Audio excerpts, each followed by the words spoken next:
Pemirsa, kemarin pihak kepolisian menggerebek rumah jagal anjing di daerah Lakar Santri, Kota Surabaya. Rumah jagal yang diduga sudah beroperasi sejak 40 tahun ini dengan sadis menyiksa anjing-anjing sebelum diambil dagingnya dan diperjualbelikan. Hentikan aksi jagal anjing akan dibahas di Dialog Titik Tengah bersama saya, Fatma Ayu.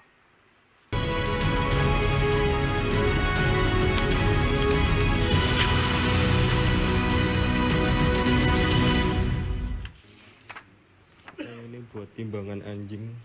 Minggu dini hari, aktivis Animals Hope Shelter bersama petugas kepolisian menggerebek rumah jagal anjing di kawasan Lakar Santri, Surabaya. Dalam penggerebekan ini ditemukan 4 ekor anjing disekap di dalam karung dengan mulut diikat. Bersama anggota Animals Hope Shelter di rumah jagal anjing di kawasan Pesapen 4 nomor 34 Lakar Santri, Surabaya pada Minggu dini hari. Pihak kepolisian menggerebek rumah tersebut. Dari lokasi penggerebekan ini ditemukan 4 ekor anjing disekap di dalam karung dengan mulut terikat. Di lokasi juga ditemukan rantai dan kawat untuk mengikat anjing. Atas temuan ini, 4 ekor anjing di rumah jagal tersebut langsung diamankan dan ditempatkan di shelter anjing. Sedangkan untuk pemilik rumah jagal, yakni MRS dan SP, langsung dilaporkan ke SPKT Polrestabes Surabaya untuk diproses hukum. Pihak kepolisian kini tengah melakukan pendalaman serta pemeriksaan terhadap 2 orang pemilik rumah jagal anjing tersebut. Aktivis pecinta anjing berharap hukuman untuk pelaku jagal anjing tidak sebatas tipiring, melainkan minimal sanksi pidana penjara untuk memberikan efek jera.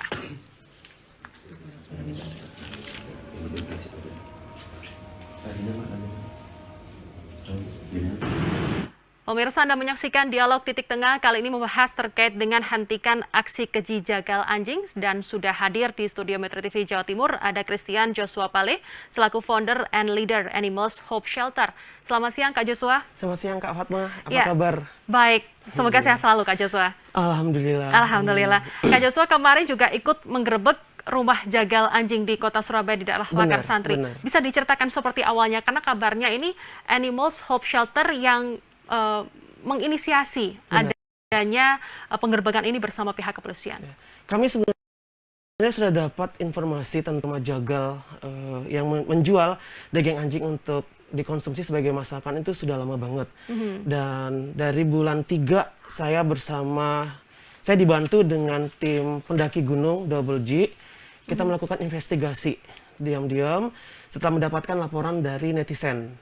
Nah, ternyata imbas dari proses penutupan rumah jagal yang saya gerebek di Blitar, itu sudah didengar ternyata sama beberapa rumah jagal. Jadi mereka sekarang tuh bawah tanah gerakannya, mereka diam-diam sembunyi setelah kami berhasil melakukan penutupan itu. Nah, akhirnya apa yang kami lakukan, investigasi mengalami kendalaan. Oke, kita pindah ke beberapa kota lain. Nah, kita dapat kemarin juga setelah dari Blitar, kita melakukan penggerebekan di Madiun. Itu juga hasil pengembangan investigasi kami yang dari Blitar. Dari Madiun, terus kami ke Salatiga, dan Salatiga juga itu sempat dapat, tapi karena barang bukti sudah mereka pindahkan, kami mengalami kendala untuk melaporkannya di kepolisian. Nah, untuk yang di Surabaya ini 2 minggu lalu, setelah saya dapat, saya kali ini harus berhasil nih. Nah, akhirnya kami lakukan investigasi diam-diam. Saya bertanya, melakukan proses bertanya juga ke warga, dan yang saya kagetnya ini ternyata sudah puluhan tahun pelaku ini melakukan aksi kekejamannya ini tanpa ada warga sekitar yang protes. Nah, sementara ini kan jelas sekali kegiatan yang sudah dia lakukan, jelas melanggar undang-undang pidana. Ya. Dan juga undang-undang dinas peternakan. Nah, di sini mungkin saya mau kritik aparat kita ini, kenapa diam melihat proses praktek perdagangan daging anjing yang benar-benar sangat kejam ini. Kenapa tidak mau bertindak gitu loh. Seakan warga di sekitar, terutama di daerah Lakar Santri ini tutup mata begitu ya. Dan tidak ada yang melapor, malah justru orang lain termasuk di Animals Hope Shelter sendiri yang melapor seperti itu. Berarti ini sudah puluhan tahun dan ini dianggap lazim oleh masyarakat. Seperti apa ini penjelasannya? Ini kan jelas sekali loh, perbuatan yang beliau lakukan ini adalah melanggar pidana. Tapi karena dilakukan terus-menerus, jadi kebiasaan ini dianggap wajar. Warga akhirnya mewajarkan tindakan perilaku yang bertentangan dengan undang-undang. Nah, benar-benar harus kita hentikan dan kita untuk efek jera agar para pelaku di luar sana itu berpikir 1000 kali sebelum bertindak. Pelaku ini harus diberikan sanksi hukuman yang setimpal, jangan hanya tipiring. Oke. Saat melihat di rumah jagal tersebut, apa yang dilihat dari Kak Joshua sendiri di sana? Saya menemukan 4 ekor anjing diikat dalam kandung, 4 anjing ini dimasukkan ke dalam karung yang kecil sekali. Otomatis keempat kakinya ini harus menekuk dan 2 ekor anjing diikat mulutnya. Itu supaya tidak berisik mengganggu tetangga sekitar. Nah, setelah itu saya dapat informasi nih dari pelakunya bahwa anjing ini dalam proses pembunuhannya itu dipukul pakai besi kepalanya, dan kita menemukan juga besi di tempat tersebut, dan lalu diikat, digantung, dibakar dalam keadaan masih hidup. Dibakar hidup-hidup. Dibakar hidup-hidup. Nah, di tempat kejadian TKP pun kita menemukan arang yang sudah bekas pembakaran dengan alat penyebor dari kompor gas itu. Nah, ini artinya kan dari hulu ke hilir proses praktek perdagangan daging anjing ini syarat dengan kekerasan yang di luar batas manusia. Oke. Malah dibakar hidup-hidup ini apakah di Surabaya saja seperti itu atau Semua rata-rata seperti itu. itu? Semua seperti itu. Apa yang Kak Joshua temukan? Apakah motif dari pemilik rumah jagal anjing tersebut sehingga tega? Ekonomi, Kak. Oke. Karena mereka jual tuh satu porsi 80.000. Jadi ekonomi yang menjadi faktor mereka terus terus melakukan aksi keji ini selama puluhan tahun. Dan itu setiap hari mereka menjaga berapa anjing? Dari pihak investigasi Animal kami yang sendiri. untuk yang di rumah ini yang kemarin barusan kami gerebek ini sehari bisa 2 ekor. Dan itu langsung laris, Kak. Pada malam saat kami melakukan investigasi mencoba untuk membeli masakannya, itu sudah habis. Jam 8 malam itu sudah habis. Dalam sehari itu menjelang malam itu sudah habis. Artinya ada pengepul, ada pemasok, ada pembeli. Jadi alur dana cash flow mereka dalam praktek perdagangan ini tuh sangat besar, dan ini juga mungkin yang, mohon maaf saya kritik boleh, Kak? Boleh. Wali kota Solo mungkin ini yang menjadi takut mereka untuk yang beliau takut untuk mengeluarkan keputusan yang berani gitu loh. Oke. Artinya kan Jadi terlalu ambigu dilihat banget. bahwa daerah-daerah lain selain Jawa Timur juga ada banyak. Jawa Barat Dan juga Jawa Jawa Tengah. Timur ini, Kak, berarti belum ada yang ketat begitu untuk belum mengurusi ada, belum masalah ada yang hal ini. berani. Ini Belum nanti ada akan yang dibahas berani. di segmen Ya. berikutnya. Pemirsa jangan Kasih. kemana-mana, kami akan segera kembali usai jeda.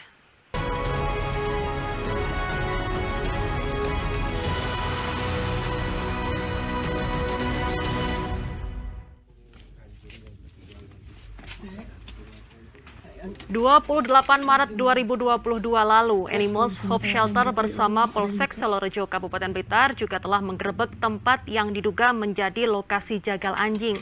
Dari lokasi penggerebekan, petugas kepolisian sektor Selorejo Kabupaten Blitar mendapati sebanyak 34 ekor anjing ditempatkan dalam kandang yang sempit dan tak layak. Tidak hanya itu, ada sejumlah anjing yang ditemukan mati dalam kandang. Petugas juga mendapati 6 ekor anjing yang telah disembelih dan dimasukkan ke dalam mesin pendingin daging. Dari hasil pemeriksaan sementara diketahui puluhan anjing tersebut dibeli oleh pemilik usaha dari sejumlah warga. Pemilik pemotongan juga hanya menjual daging anjing tersebut ke warung di wilayah Blitar.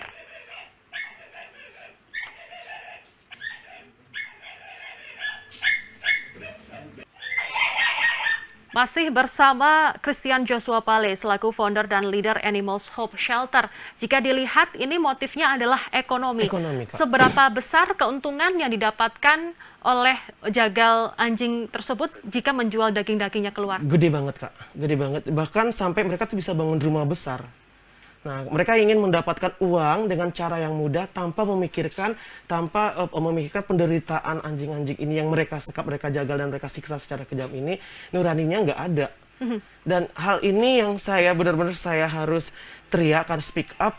Come on lah pemerintah, kita jangan cuma tinggal diam gitu loh. Apakah karena ini kasus di lahan kering yang tidak bisa menghasilkan pundi-pundi rupiah yang besar, jadi mereka tuh mereka hanya sekedar menganggap ini cuma anjing. No, ini yang mindset seperti ini yang ingin saya ubah. Karena mereka tetap makhluk hidup, nyawa mereka sudah dihilangkan dengan begitu kejamnya, kita harus segera memberikan sanksi hukum yang setimpal, bukan hanya sekedar tipiring, apalagi hanya vonis 1-2 bulan penjara ini benar-benar nggak sebanding dengan penderitaan yang dialami oleh anjing-anjing yang sudah menjadi korban. Kita ingat loh, anjing-anjing sudah ribuan yang dibantai oleh hanya satu pelaku saja loh.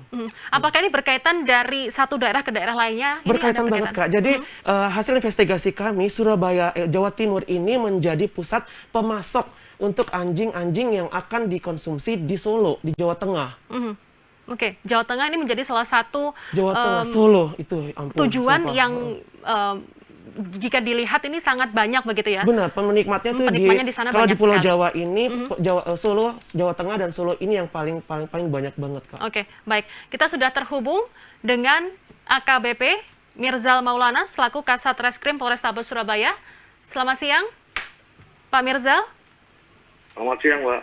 Ya, di sini sudah ada Kak Joshua selaku founder and leader Animals Hope Shelter. Ini tadi sudah dijelaskan panjang lebar bahwa untuk jagal anjing ini sebenarnya sudah banyak dan beroperasi sekian puluh tahun di Jawa Timur sendiri. Perkembangannya ini seperti apa? Terutama yang berada di Lakar Santri Surabaya nih, Pak.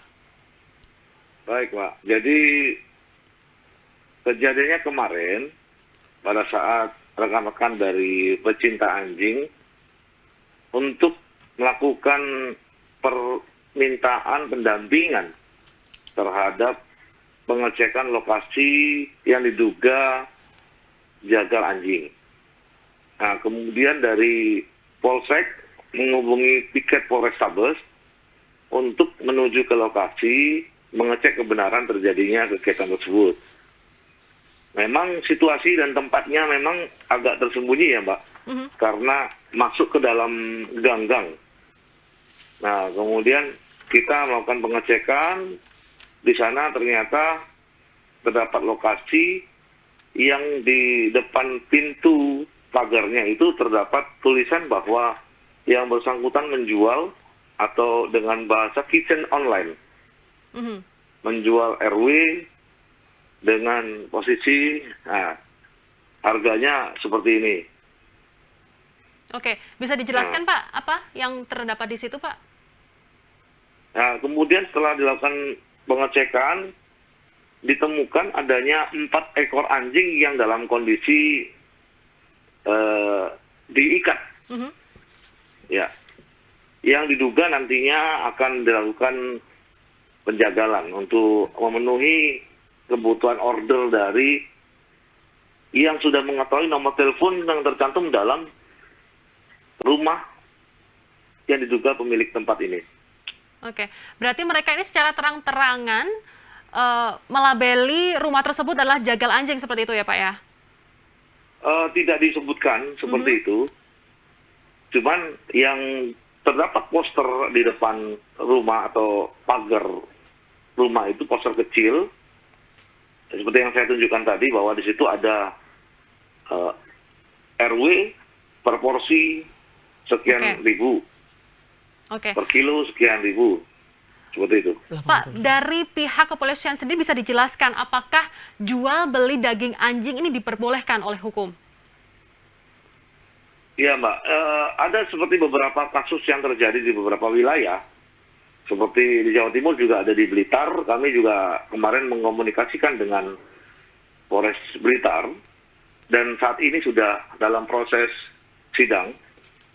Itu dikenakan pasal 91B ayat 1 Undang-Undang nomor 41 tahun 2014 tentang perubahan Undang-Undang nomor 18 tahun 2009 tentang peternakan dan kesehatan hewan. Oke, berarti boleh tidak Pak ini Pak? Kenapa Pak? Untuk diperjualbelikan berarti tidak boleh? Di situ diatur dalam undang-undang ya mengenai masalah pelanggaran terhadap ancaman pidana kurungan dari pelaku atau yang melakukan penjagalan tersebut.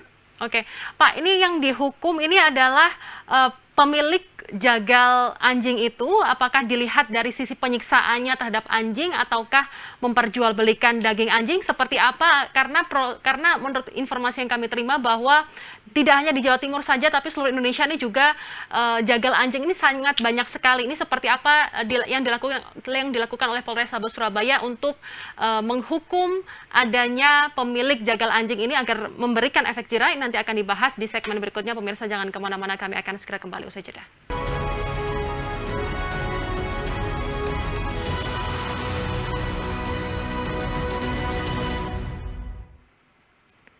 Oke, saya langsung ke Joshua terlebih dahulu. Kak Joshua, ini berkaitan dengan anjing yang ditemukan dalam keadaan yang disiksa di jagal anjing tersebut. Apakah anjing-anjing ini diperoleh dari luaran yang diambil, ataukah memang ada peranakan di sana, memang untuk peternakan begitu? Pada prakteknya hasil rumah-rumah jagal yang kami gerebek, kebanyakan anjing yang mereka dapati itu banyak juga dari hasil curian.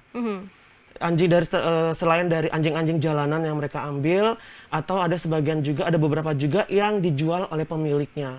Nah, untuk kasus-kasus seperti gini kan kita tidak tahu nih, karena anjing-anjing tersebut tidak pernah mengalami atau tidak pernah mendapatkan pengecekan kesehatan. Yang kita takutkan, anjing-anjing yang tidak jelas kesehatannya ini dikonsumsi oleh manusia akan menimbulkan lagi berbagai macam penyakit baru nanti, berbagai macam penyakit lagi nantinya. Nah, padahal anjing-anjing seperti kayak di Blitar nih, yang kami temukan tuh banyak yang mengidap penyakit mematikan, mengidap virus mematikan parvo untuk anjing. Nah, ini dijual, dikonsumsi oleh manusia, imbasnya kan akan muncul penyakit baru lagi, Kak. Maka itu kami desak banget aparat kita dan pemerintah kita untuk benar-benar fokus dan concern, jangan lagi menganggap ini hanya sekedar anjing lalu menyampingkan bahwa ada makhluk hidup yang menderita, yang disiksa hanya untuk kepuasan manusia. Karena anjing juga merupakan hewan peliharaan begitu. Dan jika kita lihat di Undang-Undang Pangan sendiri, sebenarnya anjing tidak termasuk dalam hewan yang bisa dimakan atau bisa dikonsumsi. Oke, baik, saya ke Pak Mirzal. Untuk ancaman pidana, apakah sementara ini masih menggunakan pasal 91B Undang-Undang 41 tahun 2014 begitu terkait dengan kesejahteraan hewan? Apakah bisa diperberat? Sebelumnya saya sampaikan, terima kasih sebelumnya Mas Joshua yang concern tentang masalah ini dan berkomunikasi, koordinasi dengan kami untuk masalah pengecekan lokasi terhadap yang diduga adanya penjagaan anjing. Dalam posisi case yang kami tangani ini, posisi anjing ini dalam kondisi yang terikat ya, dalam suatu karung gitu. Ada 4 ekor. Dan kami sampaikan juga terima kasih dengan bantuan dari rekan-rekan pecinta hewan ini, Mas Joshua. Itu paling tidak anjing-anjing ini bisa mendapatkan pemeliharaan kesehatannya. Kemarin sempat dibawa ke klinik untuk dicek kesehatannya. Kemudian nantinya akan kita sampaikan masalah penanganan penyidikan terkait masalah laporan yang sudah dibuat oleh rekan-rekan kepada Polrestabes Surabaya. Oke, sejauh ini seperti apa perkembangannya, Pak Mirzal? Saat ini karena kemarin baru mendapatkan laporan polisi, sudah kami sampaikan kepada unit 5 untuk melakukan penanganan terkait masalah ini, dan saat ini penyidik sudah menuju ke TKP untuk melakukan olah TKP di sana, kemudian akan melakukan panggilan-panggilan terhadap para saksi guna mengumpulkan alat bukti untuk melakukan proses penyidikan terhadap perkara yang sudah dilaporkan oleh rekan-rekan dari pecinta hewan ini, Mbak. Oke, untuk sementara apakah motif dari pemilik dari jagal anjing tersebut sehingga 40 tahun sudah beroperasi, dan siapa sebenarnya penikmat atau yang membeli daging-daging tersebut? Apakah memang ada penikmat daging anjing saja atau memang dicampur dengan daging-daging yang lainnya dijadikan sejumlah makanan misalnya bakso dan lain sebagainya? Seperti apa pendalamannya saat ini, Pak?